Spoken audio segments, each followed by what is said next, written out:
ඒ බං මල ගෙදර ගැන ආරංචි වුණාද? අඩෝ කවුද බං මැරලා තියෙන්නේ? අපේ තනිඳුව. තරිඳුවා? ඈ බල්ලෝ ඌ හොඳට ඉන්නවා තනිඳුගේ අයියා.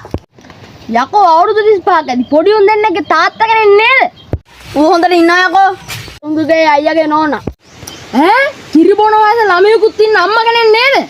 කියන්න දීපන් බල්ලෝ. තනිඳුගේ අයියාගේ නෝනාගේ තාත්තා ගාම සේවක. ග්‍රාම සේවක මලා? ගාම සේවක මැරලා නෑ යකෝ. ගාම සේවක හම්බෙන්න මං අද එහෙ ගියා. එතන හිටපු අත්තම්ම කෙනෙක්ගේ පපුව හිර වෙන්න ගත්තනේ.